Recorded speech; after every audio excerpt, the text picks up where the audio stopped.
Veteran farmers are a growing part of the agricultural industry here in Connecticut, and they're getting some much needed help and assistance to get their brand and their products in front of the public. We are joined by Sarah Layton, Agricultural Programs Coordinator from the Connecticut Resource Conservation and Development Area, Inc.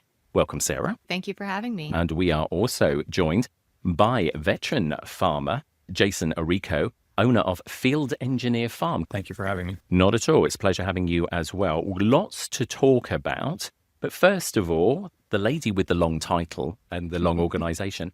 What do you do, Sarah? What does your organization do in a nutshell? So Connecticut Resource Conservation and Development is a mouthful. We generally go by CT RC&D. And we are an agricultural nonprofit that has an agricultural and environmental arm. And we've been around for about 60 years or so, originally brought about by the Farm Bill. Now we are primarily grant funded, and one of our new initiatives is CT Veteran Grown. And that program was designed out of recognizing a need that farmer veterans in our state could benefit from some training opportunities and anywhere from marketing assistance, website design, photography. So to provide those business boost, and then on the other side, to be able to provide the public with a way to access supporting our farmer veterans, which we do by our website, ctveterangrown.org. The other thing I just wanted to talk to you about briefly as well, and of course, a lot of this information I'm sure is available on your website. There are national programs which you can guide people through those sort of things like there's something called Homegrown by Heroes and the Veteran Farm Up program, two national programs. There is information, I believe, on your website that can help people, veterans who are interested in those programs, correct? Yeah, CT RC&D did assist the Connecticut Farmer Veteran Coalition chapter to come to our state a few years back. And we partnered with Connecticut Department of Agriculture to create a merged mark logo. So you see the Homegrown by Heroes logo, which is a National Farmer Veteran Coalition logo. And then we partnered with Connecticut DOAG to make the Connecticut Grown part of that logo. So that's our unique logo. And CT Veteran Grown doesn't have our own logo. We are actually helping to support and promote that logo, which is, it's nationally recognized, but it's also now our unique state logo. And that is how people can understand that is a veteran product when they're shopping at farmers markets or hopefully in grocery stores, things like that. Jason, as we said, you are one of our veteran farmers. What made you decide, I'm leaving the military, let's become a farmer? It wasn't right out of the military that I chose to become a farmer. I was a naval officer. I went to school for engineering. And when I left the Navy, I did 10 years of mechanical engineering work before I decided that this really wasn't what I wanted to do. And it was an opportune time because the industry that I was in, printing presses, was drawing down. And I said, I don't even want to do anything with engineering at all anymore. I still do use my degree quite a bit to fix equipment. But when I left, I had stocked up a bunch of equipment that for my own personal growing. And I just transitioned out of being a mechanical engineer and right into farming.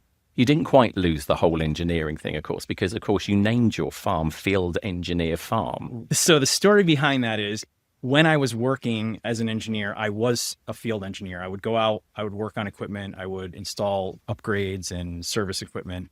And so naming a farm might be easy for some people. It was not an easy task for me. So I really racked my brain to try to come up with a unique name. And my farm name is very unique. And I don't think that makes or breaks a farm, but it definitely, people remember that. I've interviewed a few farmers, veteran and otherwise, and they are all exactly the same. The name is so personal to them.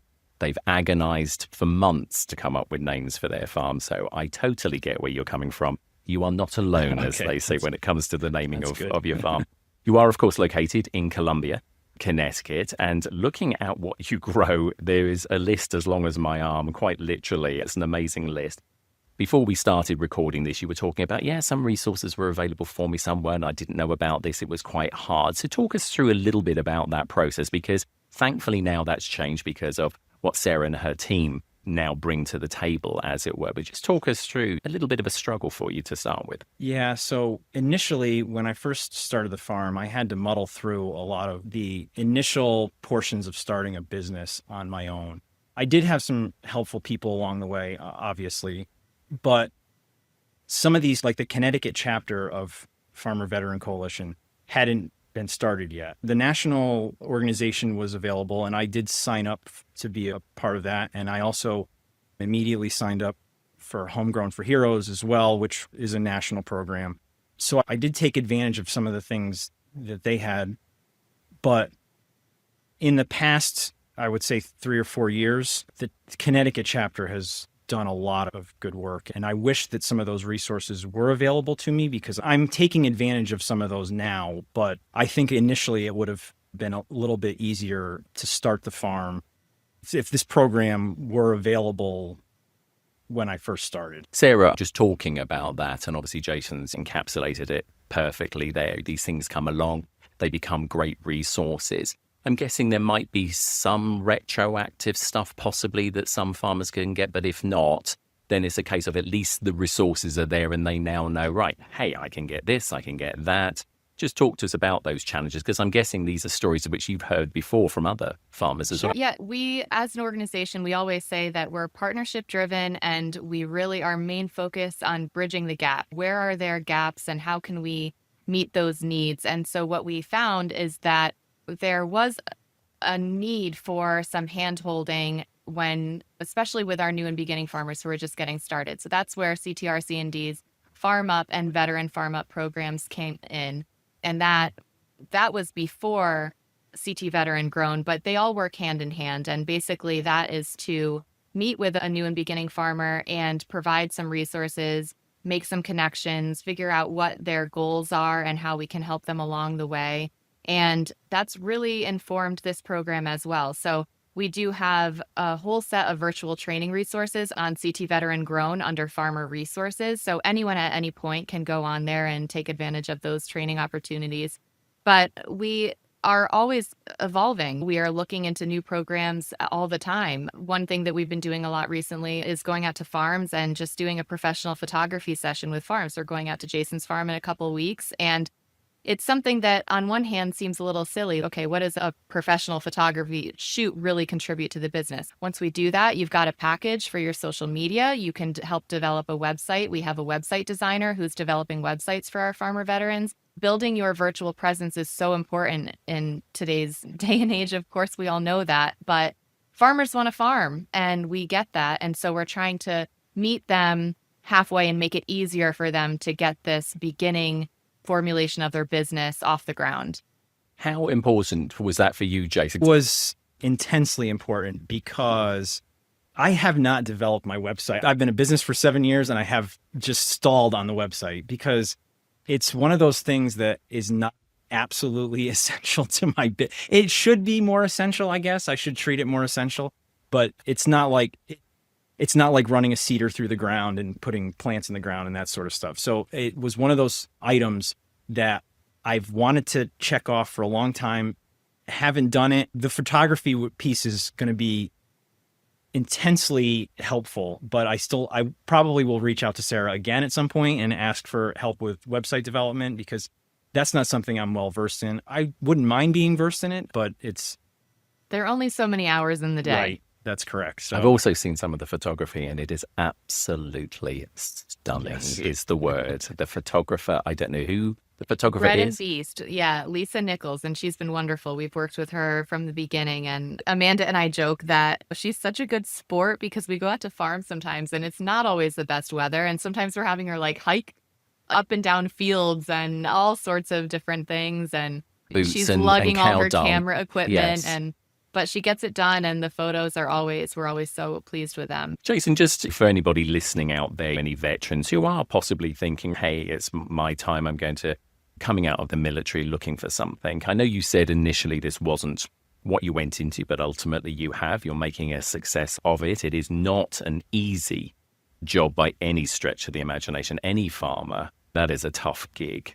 Tell us how it's going, because like I say, the product list is huge there. It is a small farm, but it doesn't matter size. It still takes a lot of effort. yeah, any farm takes a lot of effort. And so every year is different. And I wished I didn't have to be reminded of that so often, but every year is different. This year, I think things are a little slow so far just because of the cooler, wet weather.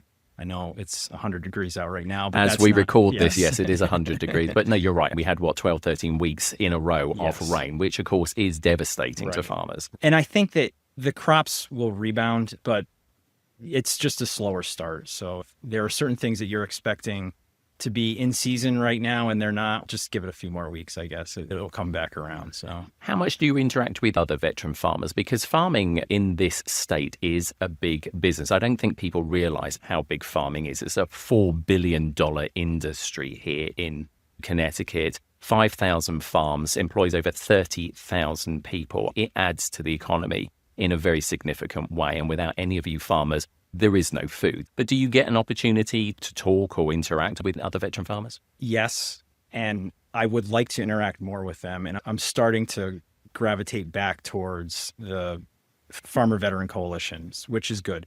There is another farmer in town who's a veteran who pushed me into connecting back with the Connecticut chapter of Farmer Veteran Coalition. Matt Wilkinson, I interact with him quite a bit. We see each other at town meetings. So it's an easy, hey, how's it going? How are your plants doing? How was the maple season? Sort of stuff. I would like to connect more with other veterans throughout the state. And I know there's some social opportunities for that. I don't know them all. I probably should, but I don't. I also suppose it depends on what type of farming you do, because if you're a dairy farmer, you're probably in bed early, and then trying to go out to a social that's later on in the evening becomes a bit of a challenge. Yes, but the struggles, which I think you find camaraderie in your fellow veterans, the struggles are all the same. A dairy farmer's got to deal with wet, mucky ground, just like a vegetable farmer. Everybody can find solace in the fact that the weather is unpredictable and can be one of the biggest challenges.